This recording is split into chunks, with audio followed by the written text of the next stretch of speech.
When it comes to children right across the world, one thing we should all agree on is the need for awareness among this group and improving the welfare of the future generation. That is why today is being observed as World Children's Day.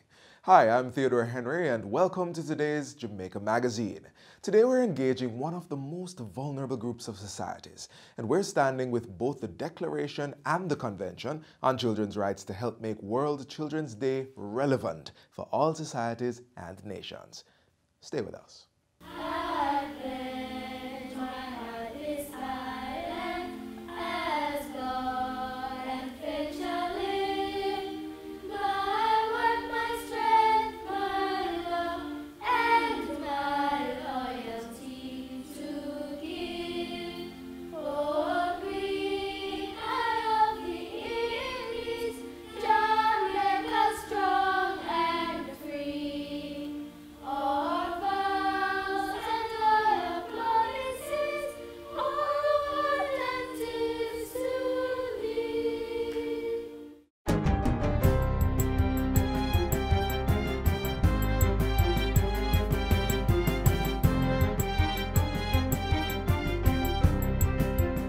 Good day, I'm Stephen McHugh, and this is your JIS News for Wednesday, November 20.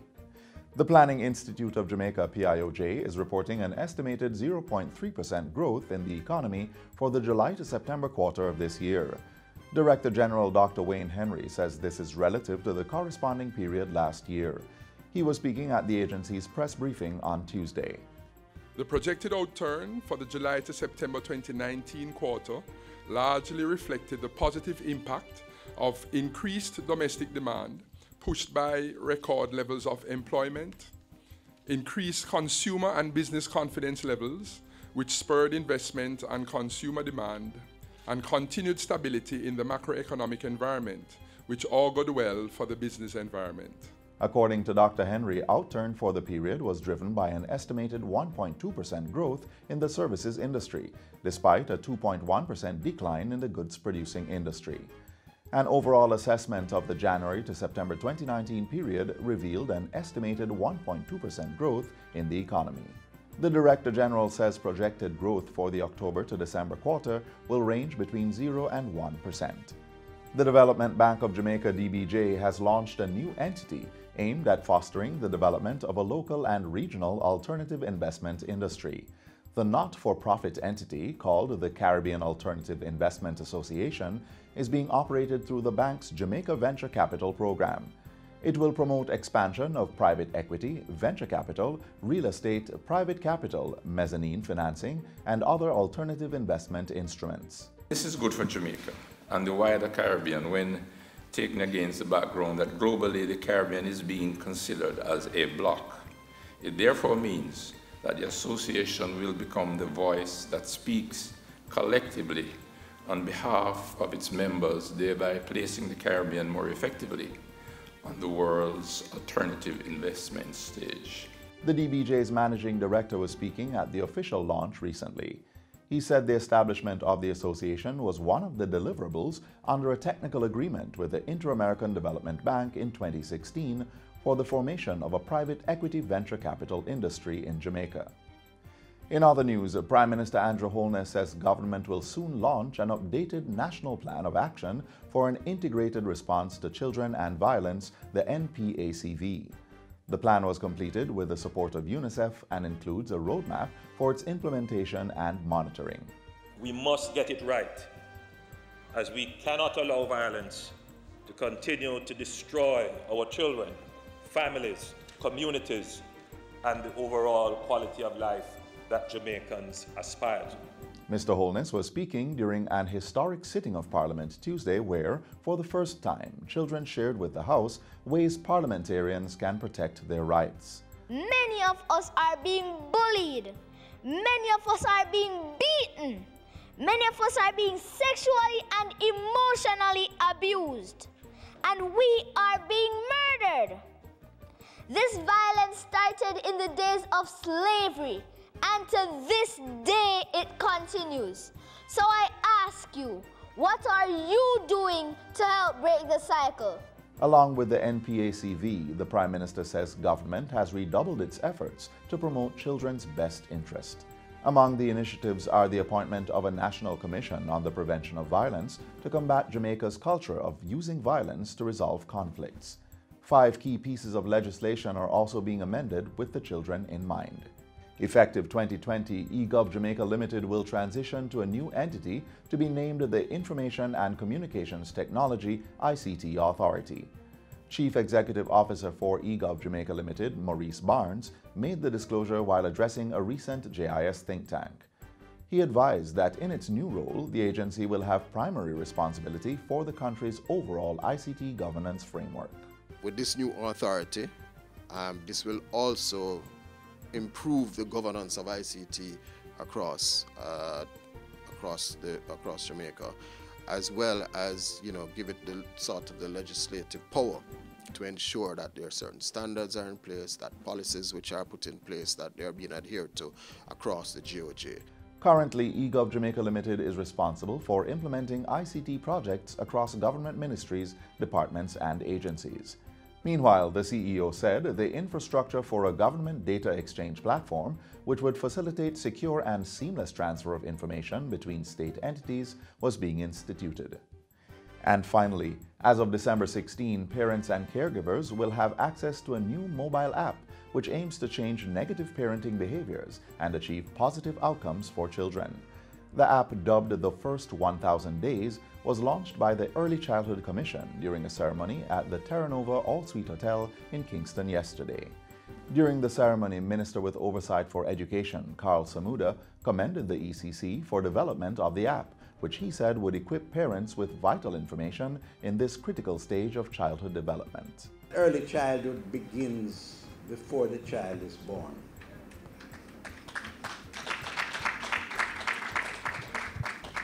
The psychological impact that the parent, the mother, has on the child before it's born has an influence on the child's development throughout life. The app is free of cost and enables users to know the kind of development that is taking place with their children and to track and address their development milestones.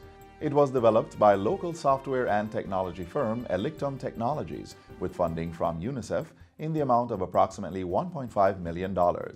And that's it for JIS News Today. I'm Stephen McHugh. Thanks for watching.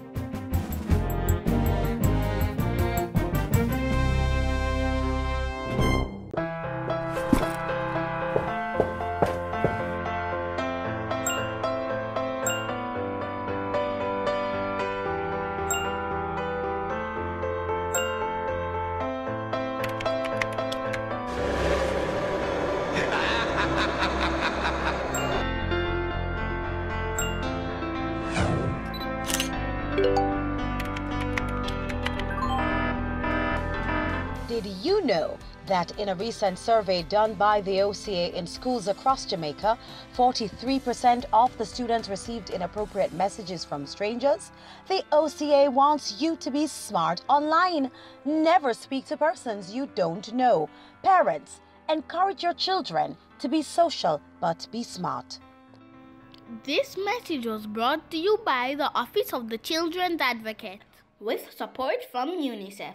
Here's an undeniable fact. More and more children are able to access the internet, and this can potentially be a hunting ground for cyber stalkers.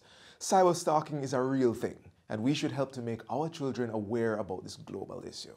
Learn more from Tony and Latti's Cyber Story.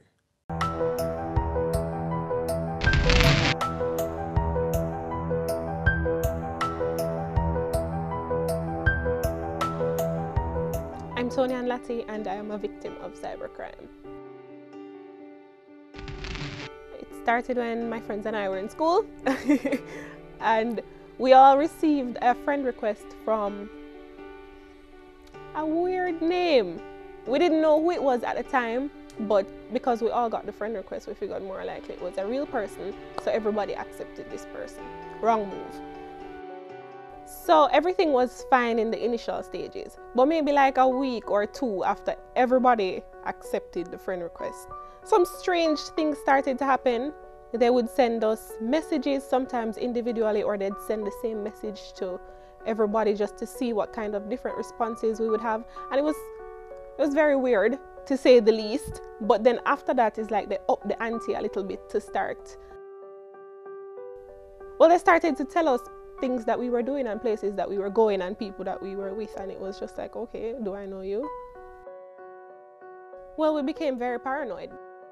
It's sensitive information that this person is telling you, it's places that you never really announce it to people that you're going here. So when you see somebody send you a message to say, oh, you're here with this person and this person, you start to look at your friends now like, it's you, I know you're playing with me. You just tell the truth and let's move on. But it wasn't any of them.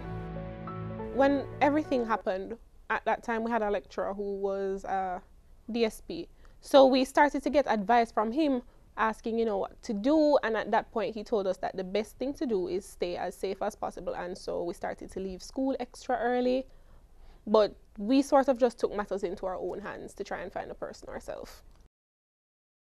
We Googled how to trace IP addresses, and that's how we found out that the person who was doing this was actually a member of the school community, or they would be attached to the school Wi-Fi at the same time that we were at school.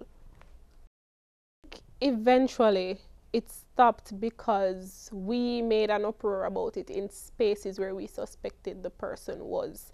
So we began to speak very loudly about it. We let them know that we would be pressing charges and we'd go out with a bag of things. We didn't know who the person was, but we figured more likely that they heard us loud and clear. To this day, we don't have a definitive answer as to who the person was. Yes, we have our suspicions.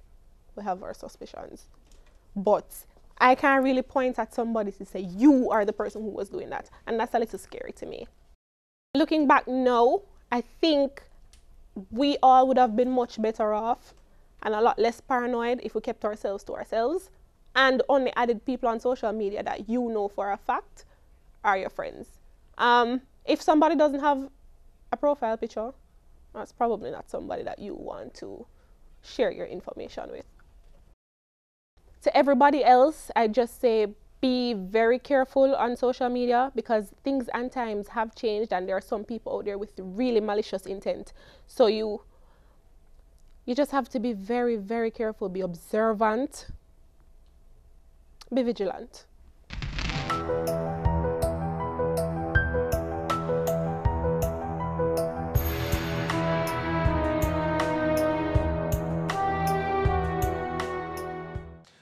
As children, the challenges you face aren't just the ones created by people. They often come through the very course of nature. But in the face of challenges is a chance to shine. Here are 3 deaf children who enjoy dancing and showing that what may seem odd to some is hope to others, like these 3. There's a sort of purposeful selection of the sequence in these human movements. The symbolic significance of hands massaging the air and feet beating to the vibrations of songs. They're focused, energized, ready, and raring to go. If you think about it, they are just like you and I. Well, of course, that's if you can dance. But one thing might be different. I've been deaf for 23 years, and I've been dancing for 10 years. I've been deaf for 21 years, and I've been dancing for 14 years. So I've been hard of hearing ever since I was born until now. And I've been dancing for 16 years.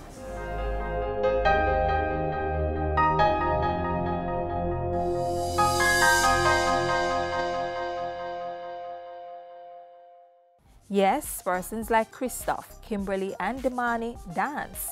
And despite nature's act of removing a seemingly valuable aspect of their senses, these 3 are pursuing a certificate in dance at the Edna Manley College of the Visual and Performing Arts, but not without some challenges. Well, my experience here, at first, when the 3 of us just arrived, we were a bit awkward in terms of communicating, but then we were able to learn from each other, learning from the hearing students, and we were able to, we had issues as well with the rhythm, keeping up with the rhythm at all times, but then we were eventually able to catch up and we started to improve gradually. So for me, my main issue is timing. So I try to work along closely with the other students in the class and the teacher as well. And then eventually I'm able to catch up with the timing in terms of the music. So my challenge during class, it's really to ensure that my body is moving with the timing and the music. Deaf dancers do move on the beat and in one accord with the rhythm, but the surprising element in this for most persons is just how are they able to, or even why did they choose dance? I hear a little of the music and I can feel the vibration on the floor as well. So it's not that bad for me. So I use that method throughout. With his sense of touch heightened through his loss of hearing, Damani can interpret the music through the vibrations he feels. Deaf dancers are visual learners, so for them, their instructors sign the moves or the counts. While other dancers are busy remembering the details of the moves, those like Damani, Kimberly, and Christoph are counting, keeping time, and watching keenly what their hearing peers are doing so they can interpret the steps.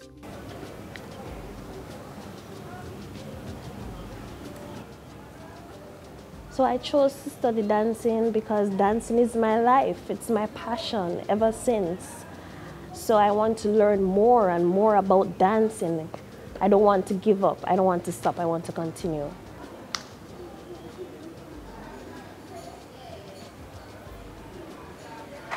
Because my goal is to become a dancer in the future.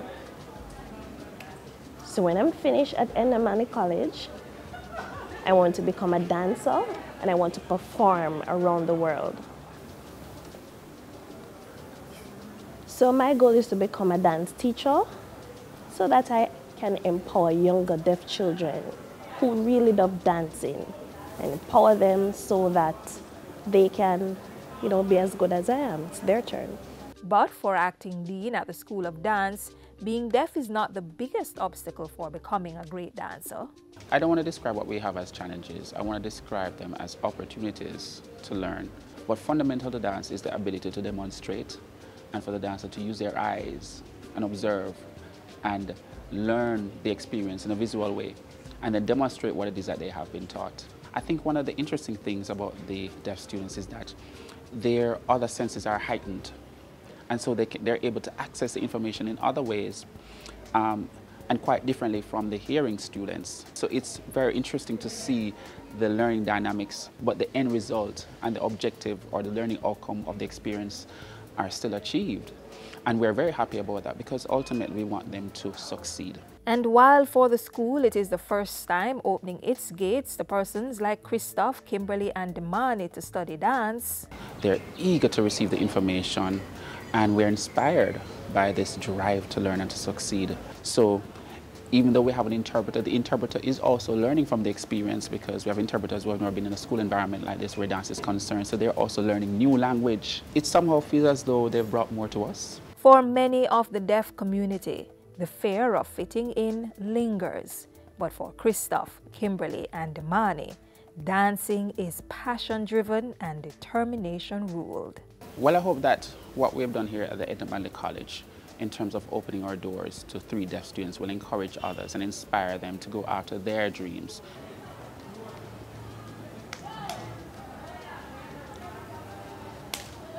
So I remember in high school, there was a quote that says, "I believe I can achieve." I go by that.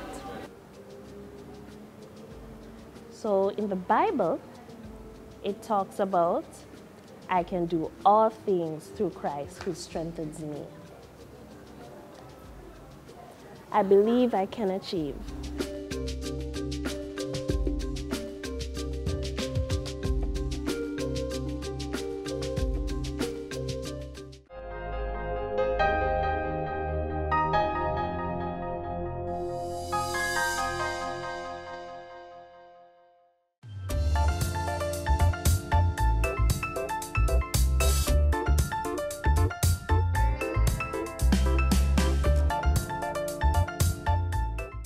Here's one more thing that improves the welfare of children: a safe home and people to call family.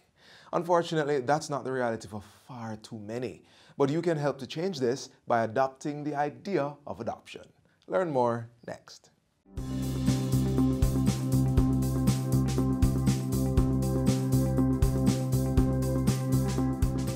The Child Protection and Family Services Agency, CPFSA, has taken steps to make the adoption process much easier.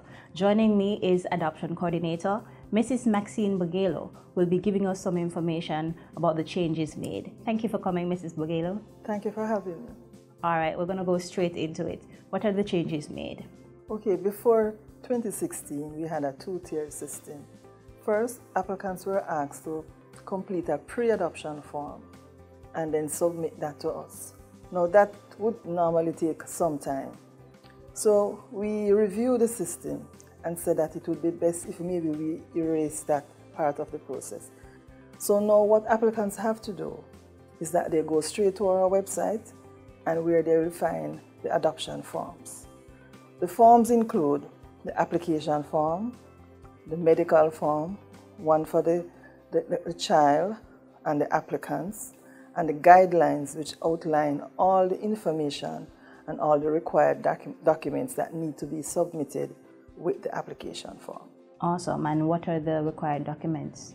The required documents are the birth certificates, marriage certificates if they are married, job letters and income statements, references from persons who know them, not a family member. And the references should not necessarily speak only to the person being a nice or a good person, but it should speak to how would they care for a child. That should be included, their capacity to care for a child. If the child is in school, we would need a child's last school report as well. And when all of that is completed, what's the next step? The next step would be submit all of those to the CPFSA. When it is here now, we would review to ensure that all documents are here. Now, if all the information is there, the application is reviewed, given a number, and assigned to a caseworker.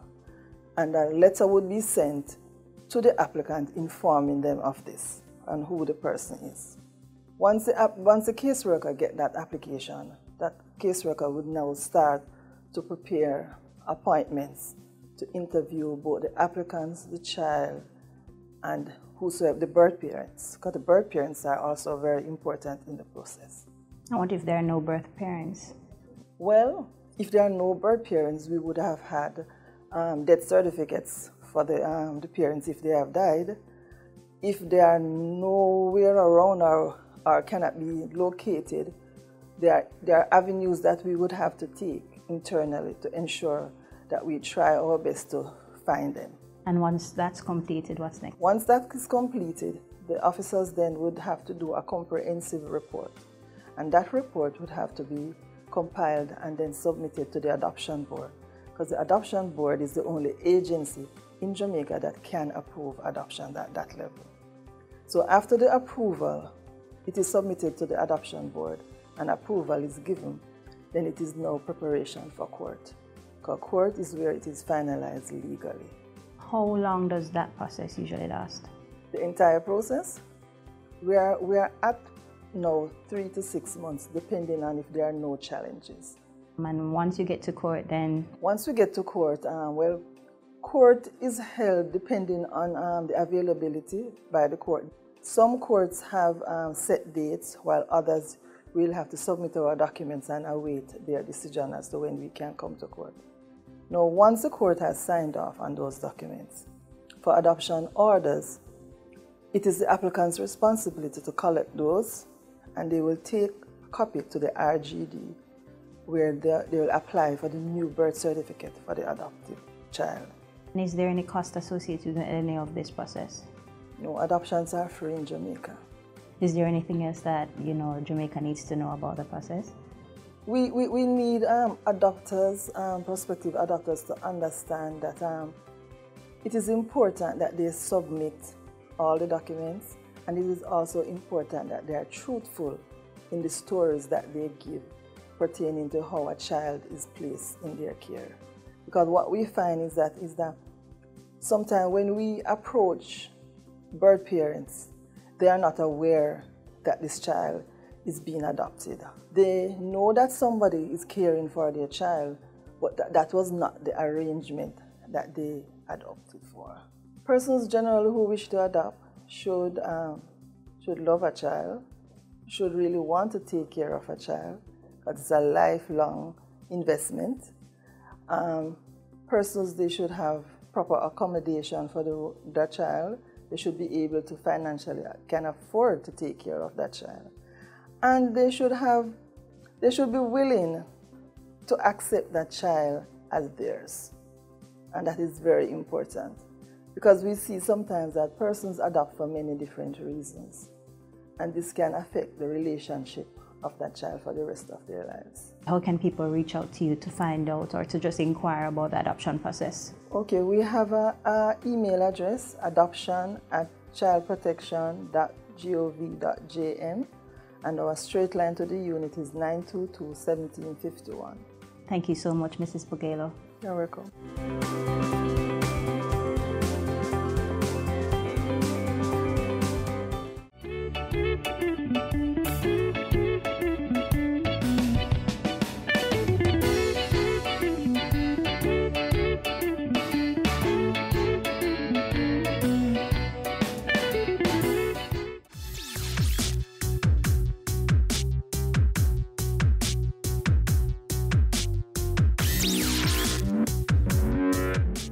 Today marks the 30th anniversary of the Convention on the Rights of the Child, and it offers us inspiration to advocate, promote, and celebrate children's rights through our words and actions to help build a better world for them. Here are some reasons why the need to advocate today is so important. First, millions of children worldwide are still not able to access the formal education system. Second, child marriage and child parenting are still prevalent in many societies. Third, child labor and sex trafficking still plagues our communities. Fourth, children are still dying through unnecessary violence. And our fifth point, children are still living in areas where the necessary resources are limited.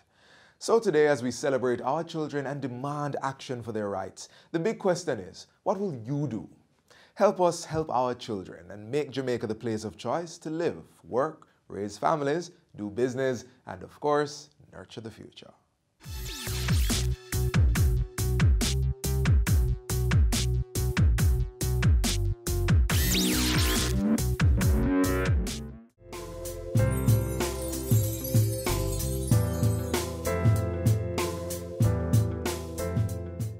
Today's show has come to an end, but it doesn't mean that the pleas for improving the welfare of all children should end. If there was something that you missed from today's show, you can watch it all again on our website or our YouTube channel. And keep up with the JIS team on our Facebook, Instagram, or Twitter pages. Before we go though, here's something to let sink in from Nelson Mandela. There can be no keener revelation of a society's soul than the way in which it treats its children. How are we treating our Jamaican youth? On behalf of the entire production team, I'm Theodore Henry. You take care.